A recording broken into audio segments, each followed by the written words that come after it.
All right, well, good afternoon, everyone. Before I get started with the update today, I just wanted to take a quick moment to talk about my friend and former Senate colleague, Jack Hill, who unexpectedly passed away on Monday. As I've said throughout the last few days, Georgia has lost a gentle giant. Jack Hill is a public servant and chairman of the Senate Appropriations Committee. As you all know, he was respected and loved by countless Georgians across this state, in this building, and certainly in his local community.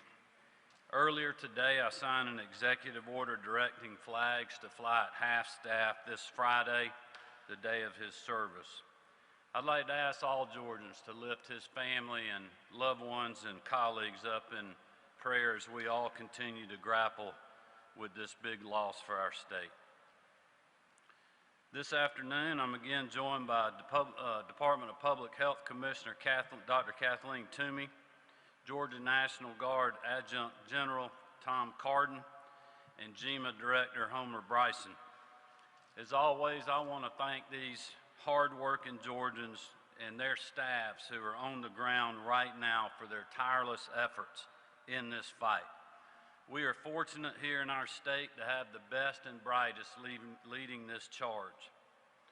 Today, we're reporting a total of 9,901 coronavirus cases in our state, and I'm certainly continued to be saddened by the loss of life. 362 Georgians have now lost the battle with COVID-19. I'd like to ask all Georgians in every corner of our state to join me and our family to continue to pray for the loved ones that have been directly infected by COVID-19, and for so many Georgians that are hard battling this evil virus right now. During this sacred Holy Week, we must stay united in this fight against the coronavirus. And I want to thank the millions of Georgians who are following the health guidance and helping us truly flatten the curve. We are continuing to make great progress. I also want to thank the frontline workers who are sacrificing every day to keep us safe, our first responders, law enforcement, doctors, nurses, medical staff, public health employees, and many, many men and women who are doing this heroic work. Please keep praying for their safety as well as their families. Many of these frontline workers are unable to see their families during the fight against this pandemic. And while I'm encouraged by some of the recent data, we still have incredible challenges before us. Yesterday, I had a call with our Agriculture Commissioner Gary Black and other agricultural leaders to reaffirm our unwavering support for Georgia's largest and oldest industry. COVID-19 is hitting our state hard, and it's impacting our farm families in a number of ways. First, much of the demand for Georgia farm products is from our schools and our food service industries. With schools shuttered and many restaurants scaling back, our farmers are seeing prices plummet and their demands diminish. Farms that use our country's seasonal worker programs are also seeing amazingly good crops this year, but now they have even more limited markets to sell them in. However, these same farmers are still on the hook for paying 75% of this contract work that they signed up for before the COVID-19 ever hit our state. As you can imagine, coming off generational losses from Hurricane Michael, this is another gut punch for our farmers and our farm families. In the coming days, I'll continue to make the concerns known to our federal partners and ask them to keep our farmers and ag producers at the top of their mind when crafting a Phase 4 stimulus package. Rest assured, we will continue to fight for Georgia's agriculture industry and the families who feed and clothe the world from right here in the Peach State. Now more than ever, I hope you will join me in supporting our farmers and agribusiness leaders by purchasing Georgia-made and Georgia-grown products. Every purchase matters, and every dollar spent provides relief. There is no doubt that COVID-19 continues to impact other industries and workers as well. Thousands of Georgians are out of work, and we have started to see the effects on our state safety net, especially when it comes to unemployment benefits. I want to thank Commissioner Mark Butler, our Labor Commissioner, for all of his great work along with his team members. He is literally doing everything in his power to get out of work Georgians the funds that they desperately need. It's amazing that his team has processed a record number of unemployment claims in the last 2 weeks. They are literally working around the clock to meet the needs of hardworking Georgians in a timely and efficient manner. Earlier this week, I asked Vice President Pence to check on federal guidance for self-employed workers, gig workers, and 1099 contractors from the U.S. Department of Labor, so that here in Georgia, Commissioner Butler can approve the provided funds. The Vice President assured me he would do so, and I certainly look forward to receiving the necessary guidance from Secretary Scalia and the U.S. Department of Labor in the near future. As you know, I ordered that all Georgia's K-12 public schools would remain closed through the end of the year. As a parent of 3, please know that this decision was not easy, but it is incredibly important as we work to keep our students, families, and communities safe. Since that announcement, my staff has been in constant communication with educational leaders across the state, and we have worked with State School Superintendent Richard Woods to help districts prepare and students adapt. In the coming days, Superintendent Woods will partner with my office and launch a working group to develop guidelines and best practices for our schools involving meals, distance learning, facilities and equipment, mental health, and professional learning.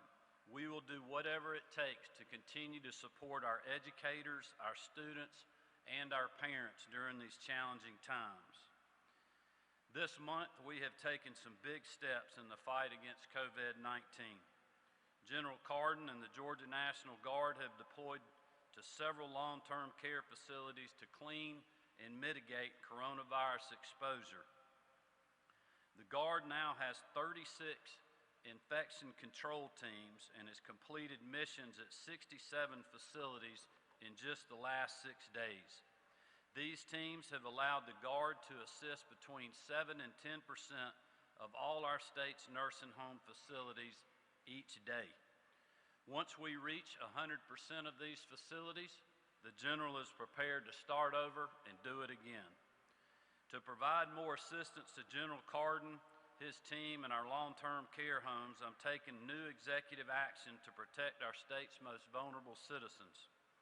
As we mentioned previously, the Centers for Disease Control and Prevention has determined that older adults, people of any age who have serious underlying health conditions, and certain other groups may be at higher risk for complications from coronavirus exposure. The Georgia Department of Public Health has determined that COVID-19 is spreading through nursing homes, inpatient hospice, assisted living communities, personal care homes, immediate care homes, community living arrangements, and community integration homes. We have dramatically increased access to resources to these facilities to mitigate exposure, but we have more to do to protect these Georgians. Earlier today, I signed an executive order extending Georgia's public health state of emergency through May 13, 2020. This measure will allow us to deploy more resources to communities in need, lend support to frontline medical providers, and keep preparing as we brace for potential patient surge in healthcare facilities. I appreciate Lieutenant Governor Jeff Duncan, Speaker David Ralston, and the General Assembly for working with us to ensure resources are available to proactively respond to this COVID-19 pandemic. This afternoon, I also signed an executive order mandating more aggressive infection control measures at long-term care facilities across our state. I'll outline a few of the key requirements. Facilities must adopt infectious disease transfer protocols with nearby hospitals. Visitors and non-essential personnel are strictly prohibited except in compassionate care situations. If feasible, these facilities must provide in-room dining services and all group activities be canceled. Employees must wash or sanitize their hands after any interaction with a resident. Facilities must implement protocols to screen residents for fever and respiratory symptoms, and employees must be screened before starting a shift. If an employee is exposed to the extent feasible, he or she must self-quarantine for 14 days before returning to work. Facilities are required to implement universal and correct use of personal protective equipment, and we stand ready to coordinate the delivery of those supplies. Facilities must utilize hospital-grade disinfectants for frequent cleaning. If possible, residents with symptoms of respiratory infection need to be placed together, and facilities should have specific employees working only in the affected units. To ensure compliance, I'm empowering the Department of Public Health, National Guard, and the Department of Community Health to issue directives to facilities to prevent, monitor, and treat COVID-19. Today, I'm also signing an executive order to activate an additional 1,000 National Guard members to assist in the COVID-19 emergency response. In accordance with public health recommendations, I'm also extending the statewide shelter in place through April the 30th, 2020. Again, I'm extending the statewide shelter in place through April 30th, 2020. All of the provisions of the statewide shelter-in-place order will remain in effect. I want to thank everyone who has followed these directives. I certainly applaud your patience. I've also heard the concerns of many hard-working Georgians across our state, including local elected officials who fear that our state is becoming a vacation destination. As a result, in accordance with public health guidance, I've also signed an executive order to suspend short-term vacation rentals across Georgia. To stop the spread of COVID-19, no vacation rental shall occur in Georgia starting at midnight, 11:59 p.m. on Thursday, April the 30th. The term vacation rental means any transaction to lease or license residential property for residential or vacation purposes, facilitated by a third party or a broker for 30 days or less between a corporation, partnership, person, or other entity and private person. There are a few exceptions. This order does not include hotels, including extended stay hotels, motels, campgrounds, or purely commercial transaction. This order does not include any vacation rental which has been fully paid and executed or agreed to before 12 a.m. on Thursday, April the 9th. It also does not apply to leases for property to be used for someone's primary place of residence. All state, county, and local law enforcement are authorized to enforce this order, but at no time shall law enforcement or any other state or local official be allowed to dispossess or evict occupants of a vacation rental. This action is one of many steps that we are taking to keep people safe from this dangerous virus. Expanding access to testing remains a top priority for the Coronavirus Task Force. In addition to the USG testing partnership with the state lab, there are several new private sector partnerships throughout our state. That includes the new CVS drive-through facility at Georgia Tech, which is able to test 1,000 individuals per day at full capacity.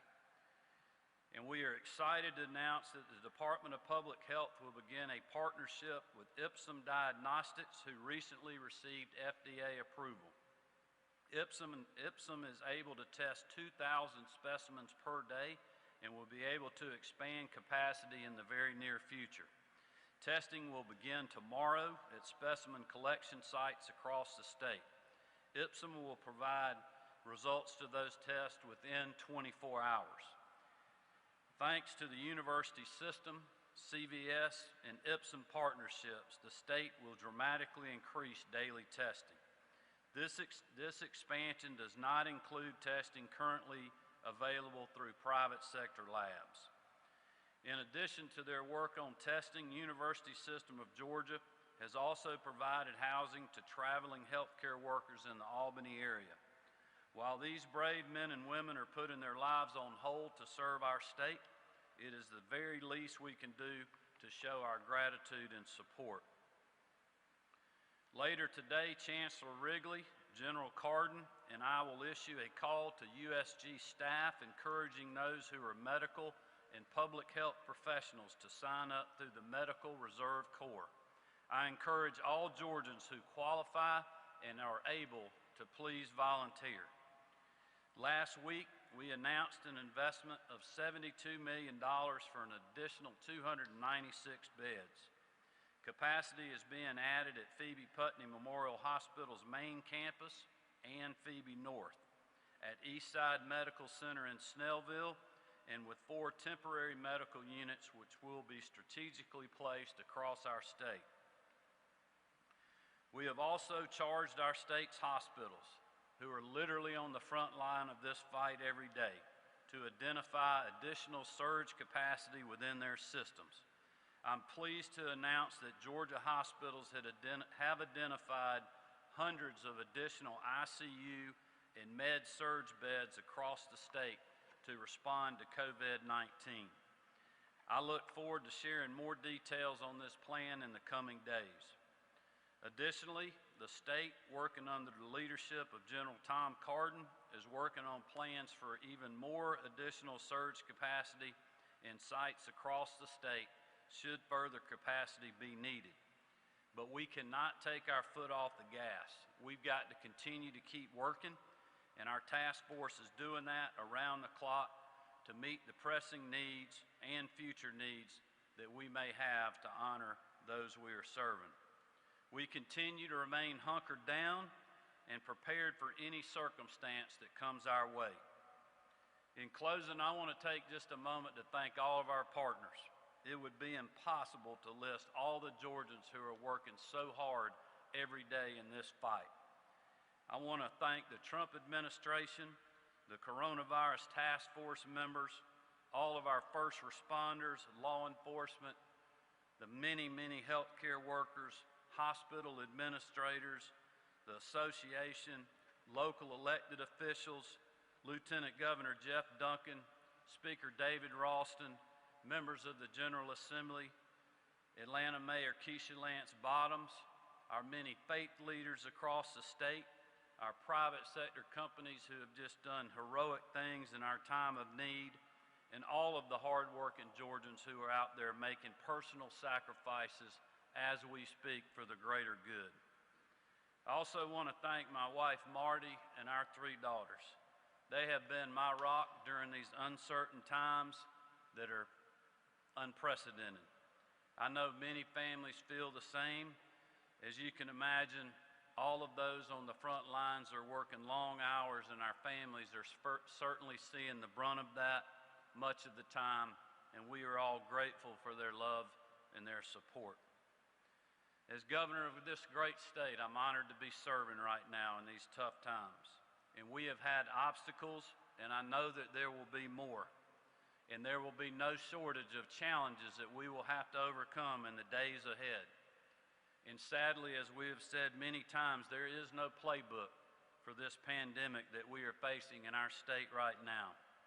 But we will continue to use data, science, and the advice of our healthcare officials to guide our steps toward a safer, healthier, and more prosperous future in our state.